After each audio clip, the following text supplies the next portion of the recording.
नमस्कार, स्वागत है। मैं जोगीराज चौहान। आज बात करते हैं विवाह से जुड़कर दारा कारक। कुंडली के अंदर 7 ग्रहों में 2 ग्रह जो राहु और केतु हैं वो छाया ग्रह हैं। उसके अलावा 7 ग्रहों में जिस ग्रह की डिग्री सबसे ज्यादा कम होती है उसे कहते हैं दारा कारक। दारा कारक यह ग्रह विवाह के सर्व सुखों से जुड़कर शक्ति प्रदान करने वाला ग्रह होता है। यदि दारा कारक की अवस्था कुंडली में कमजोर नजर आ रही हो तो व्यक्ति को वैवाहिक जीवन से जुड़कर काफी स्ट्रगल फेस करनी पड़ती है। विवाह हो गया हो या हो नहीं रहा हो, दारा कारक ही है जिसको जागृत करने से वैवाहिक सुख समृद्धि की प्राप्ति होती है। दारा कारक का विशेष प्रतिनिधित्व वैसे तो शुक्र का रूप कहा गया है कि वैवाहिक जीवन के सर्व सुखों की प्राप्ति हमें शुक्र से होती है। लेकिन अगर दारा कारक शुक्र ना बनता हो और डिग्री किसी और ग्रह की कम हो तो जिस ग्रह की भी डिग्री कम होगी उस ग्रह से जुड़कर यदि उपाय साधना और सिद्धि कर ली जाए तो जीवन भर के लिए वैवाहिक सुख समृद्धि की प्राप्ति होना शुरू हो जाती है। दारा कारक को गहरे रूप से समझिएगा, यह आपके जीवन की अन्नपूर्णा पैसा शौहरत को भी बढ़ाएगा। यह एक गहरा रिसर्च है कि दारा कारक केवल विवाह नहीं है, विवाह से जुड़कर जो इच्छाएं आप रखते हैं उसकी भी पूर्ति दारा कारक से है। यदि कुंडली के अंदर दारा कारक कमजोर है, दारा कारक की अवस्था कमजोर है, तो ऐसी अवस्था में दारा कारक ग्रह से जुड़कर जो जो उपाय किए जा सकते हैं उत्तम रूप से वह कर लिए जाएं तो व्यक्ति को अपने वैवाहिक जीवन के अतिरिक्त वैवाहिक जीवन के साथ साथ जो भी इच्छाएं जो उसको पूरी करनी है वह होना शुरू हो जाती है। दारा कारक का यह महत्व है। तो कुंडली में आप नॉर्मली अगर आपके पास अपनी कुंडली की पुस्तिका है तो उसमें आप देख सकते हैं कि जो जिस ग्रह की डिग्री सबसे ज्यादा कम हो उस ग्रह की पूजना बढ़ाने से वैवाहिक जीवन के सर्व सुखों की प्राप्ति होना शुरू हो जाती है।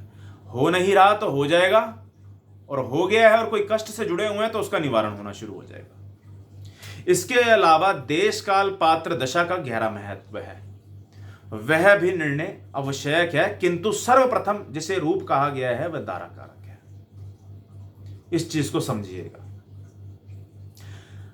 भाव, भावेश और कारक ये एक गहरा नियम है। जिस भी परेशानी का हल निकालना हो, यह उनके लिए मैंने ये नियम रखा है जो मेरी वीडियोस देखते हैं और कुंडली को समझते हैं, इन विषयों को समझते हैं, कुछ परसेंट ही समझते हैं, उनको ये समझ आए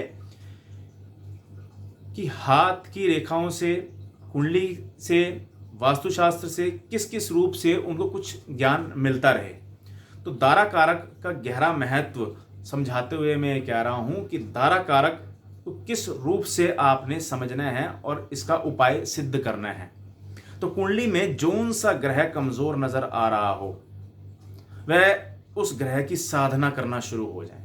अपनी पुस्तिका में देख लें कि कौन सी ग्रह की डिग्री कम है और वह साधना करना शुरू हो जाए।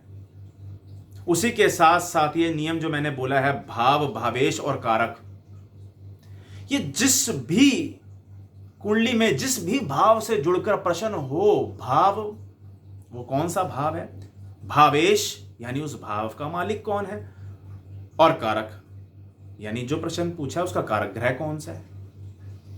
इसी में ही छुपा हुआ है आपका राज। भाव, भावेश और कारक स्तंभ है।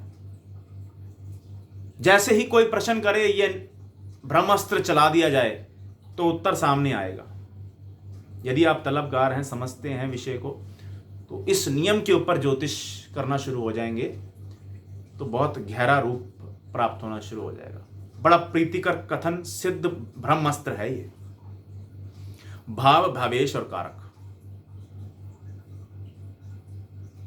इसी के साथ साथ मैं फिर एक रूप बताने जा रहा हूं कि तारा कारक की सिद्धि अगर करनी हो तो खास कर ये ध्यान रखिएगा, तारा कारक यदि शुक्र का हो तो देवी की आराधना, अगर बृहस्पति का हो तो विष्णु जी की आराधना, यदि बुध का हो तो गणपति जी की आराधना, यदि मंगल का हो तो खास कर देखिएगा कि यह भी आपने मंगल की आराधना करते करते ये भी ध्यान रखना है कि इसमें देवी मां की ही आराधना जोड़ें आप।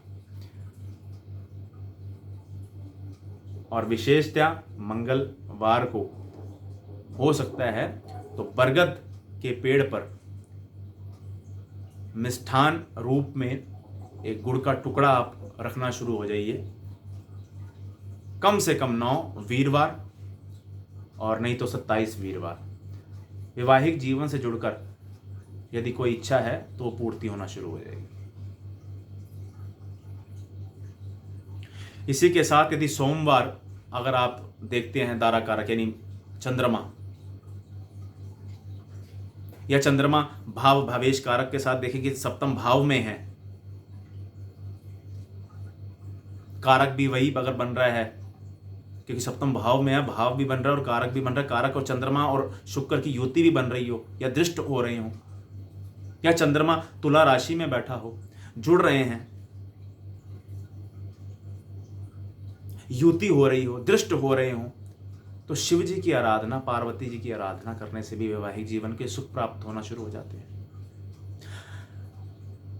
अब यह केवल एक हिंदू धर्म के लिए नहीं, अगर मान लीजिए कोई अदर रिलीजन से भी ये वीडियो को देख रहे हों और समझते हों कि हम अपनी मैरिज कैसे करें और हम आराधना भी चाहते हैं, तो वह दान पुण्य करके भी अपना फल प्राप्त कर सकते हैं। ये भी बड़ा गहरा प्रारूप है।